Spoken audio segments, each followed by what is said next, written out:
ನೀವಿನ್ನು ನಿಮ್ಮ ಡೈಮಂಡ್ ಕನ್ನಡ ಟಿವಿಗೆ ಸಬ್ಸ್ಕ್ರೈಬ್ ಆಗಿಲ್ಲವೇ? ಹಾಗಿದ್ದರೆ ಸಬ್ಸ್ಕ್ರೈಬ್ ಬಟನ್ ಮೇಲೆ ಕ್ಲಿಕ್ ಮಾಡಿ ಹಾಗೂ ನಮ್ಮ ಹೊಸ ವಿಡಿಯೋಸ್ ಅಪ್ಲೋಡ್ಗೋಸ್ಕರ ಪಕ್ಕದಲ್ಲಿ ಕಾಣುವ ಬೆಲ್ ಬಟನ್ ಮೇಲೆ ಕ್ಲಿಕ್ ಮಾಡಿ. ನಮ್ಮ ಎಲ್ಲ ವಿಡಿಯೋಸ್ಗಳನ್ನು ಲೈಕ್ ಮಾಡಿ, ಶೇರ್ ಮಾಡಿ ಹಾಗೂ ಕಮೆಂಟ್ ಮಾಡಿ.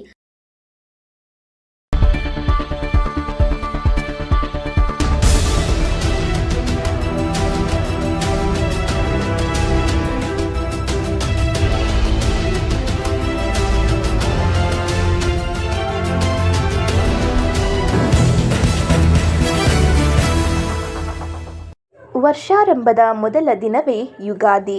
ಎನ್ ಶ್ರೀನಿವಾಸನ್. ಸಂವತ್ಸರಾದಿ ಅಕ್ಷರಶಃ ವರ್ಷದ ಆರಂಭ.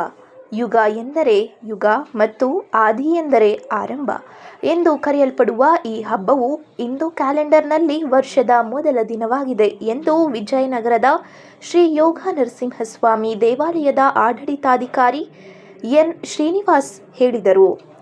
ಯುಗಾದಿ ಅಂಗವಾಗಿ ದೇವಾಲಯದಲ್ಲಿ ಶ್ರೀ ಸ್ವಾಮಿಗೆ ನಡೆದ ವಿಶೇಷ ಪೂಜಾ ಕೈಂಕರ್ಯದ ಬಳಿಕ ಭಕ್ತಾದಿಗಳಿಗೆ ಪ್ರಸಾದ ವಿತರಿಸಿ ಅವರು ಮಾತನಾಡಿದರು. ವರ್ಷದ ಮೊದಲ ದಿನವೇ ಯುಗಾದಿ ಎಂಬುದು ಹಿಂದೂ ಧರ್ಮದ ಪ್ರತೀತಿಯಾಗಿದೆ. ಬೇವು ಬೆಲ್ಲದ ಸಮಾಗಮದ ಈ ದಿನದಂದು ಆ ಭಗವಂತನು ಎಲ್ಲರಿಗೂ ಸರ್ವ ಮಂಗಳವನ್ನುಂಟು ಮಾಡಲಿ ಎಂದು ಆಶಿಸಿದರು. ಯೋಗ ನರಸಿಂಹಸ್ವಾಮಿ ದೇವಾಲಯದ ವತಿಯಿಂದ ಪ್ರತಿ ವರ್ಷದಂತೆ ಈ ವರ್ಷವೂ ನೂತನ ದಿನಚರಿಯನ್ನು ದೇವಾಲಯದ ಸಂಸ್ಥಾಪಕರಾದ ನಾಡೋಜ ಪ್ರೊಫೆಸರ್ ಭಾಷ್ಯಂ ಸ್ವಾಮೀಜಿರವರ ಅಮೃತಹಸ್ತದಿಂದ ಬಿಡುಗಡೆ ಮಾಡಲಾಗಿದೆ ಎಂದು ಶ್ರೀನಿವಾಸ್ ಹೇಳಿದರು. ಈ ಯುಗಾದಿಯಿಂದ ಮುಂದಿನ ಸಾಲಿನ ಯುಗಾದಿಯವರೆಗೆ ಧಾರ್ಮಿಕ ಪರಂಪರೆಯುಳ್ಳ ದೇವಾಲಯದ ಎಲ್ಲ ಉತ್ಸವಗಳು ಸೇರಿದಂತೆ ಇನ್ನಿತರ ಅಗತ್ಯ ಮಾಹಿತಿಗಳು ಈ ದಿನಚರಿಯಲ್ಲಿ ಇರುವುದು ವಿಶೇಷವಾಗಿದೆ ಎಂದರು. ಈ ಒಂದು ಕಾರ್ಯಕ್ಕೆ ಎಲ್ಲ ರೀತಿಯ ಸಹಕಾರ ನೀಡುತ್ತಾ ಬಂದಿರುವ ನಗರದ ನಯನ ಕುಮಾರ್ಸ್ ಮಲ್ಟಿ ಸ್ಪೆಷಾಲಿಟಿ ಆಸ್ಪತ್ರೆಯ ಮುಖ್ಯಸ್ಥರಾದ ಕೆ.ಬಿ. ಕುಮಾರ್ ರವರ ಸೇವಾ ಕಾರ್ಯವು ಹೀಗೆ ಮುಂದುವರಿಯಲಿ, ಶ್ರೀ ಸ್ವಾಮಿಯ ಆಶೀರ್ವಾದ ಸದಾ ಅವರ ಮೇಲಿರಲಿ ಹಾಗೂ ನಾಡಿನ ಎಲ್ಲ ಜನರಿಗೂ ಒಳಿತಾಗಲಿ ಎಂದು ಹಾರೈಸಿದರು.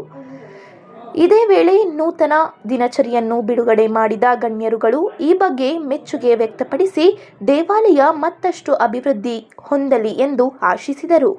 ಈ ಸಂದರ್ಭದಲ್ಲಿ ದೇವಾಲಯದ ಸಂಸ್ಥಾಪಕರಾದ ನಾಡೋಜ ಪ್ರೊಫೆಸರ್ ಭಾಷ್ಯಂ ಸ್ವಾಮೀಜಿ, ನಗರ ಕುಮಾರ್ಸ್ ಮಲ್ಟಿ ಸ್ಪೆಷಾಲಿಟಿ ಆಸ್ಪತ್ರೆಯ ಮುಖ್ಯಸ್ಥರಾದ ಕೆ.ಬಿ. ಕುಮಾರ್ ದಂಪತಿ, ರಘುಲಾಲ್ ಕಂಪನಿಯ ಮುಖ್ಯಸ್ಥರಾದ ರಾಘವ್ ದಂಪತಿ, ಮೈಸೂರಿನ ಪ್ರತಿಷ್ಠಿತ ಅಸ್ಕರ್ ಕಂಪನಿಯ ಮ್ಯಾನೇಜಿಂಗ್ ಡೈರೆಕ್ಟರ್ ಸೂರ್ಯನಾರಾಯಣ್ ರಾಜು ರವರುಗಳು ಸೇರಿದಂತೆ ಇನ್ನಿತರರು ಉಪಸ್ಥಿತರಿದ್ದರು. ಅವರ ಸಹಕಾರದಿಂದ ಇವತ್ತು ಯೋಗ ನರಸಿಂಹಸ್ವಾಮಿ ದೇವಸ್ಥಾನದ ದಿನಚರಿ ಬಿಡುಗಡೆಯಾಗಿದೆ. ಇದು ಎಲ್ಲಾ ಭಕ್ತಾದಿಗಳಿಗೂ ಸಂತೋಷವನ್ನು ಉಂಟು ಮಾಡ್ತಾ ಇದೆ. ಇದೇ ರೀತಿ ಅವರ ಸೇವೆ ನಿರಂತರವಾಗಿ ನಡೀಲಿ. ಆ ಮೈಸೂರು ಚಾಮುಂಡೇಶ್ವರಿ ಅಧಿದೇವತೆಯ ಆಶೀರ್ವಾದ, ಪರಮಪೂಜ್ಯ ಭಾಷ್ಯಂ ಸ್ವಾಮೀಜಿ ಆಶೀರ್ವಾದ, ಯೋಗ ನರಸಿಂಹಸ್ವಾಮಿ ಆಶೀರ್ವಾದ ನಿರಂತರವಾಗಿ ಕೆ.ವಿ. ಕುಮಾರ್ ಮತ್ತೆ ಅವರ ಕುಟುಂಬಕ್ಕೆ ಸದಾ ಇರಲಿ ಅಂತ ಪ್ರಾರ್ಥನೆ ಮಾಡಿ ನನ್ನ ಮತ್ತೊಮ್ಮೆ ಎಲ್ಲ ಸಮಸ್ತ ನಾಡಿನ ಜನತೆಗೆ ಭಕ್ತಾದಿಗಳಿಗೆ ಯುಗಾದಿ ಹಬ್ಬದ ಶುಭಾಶಯವನ್ನು ಕೋರ್ತಾ ನನ್ನ ಮಾತನ್ನು ಮುಗಿಸ್ತಾ ಇದ್ದೀನಿ.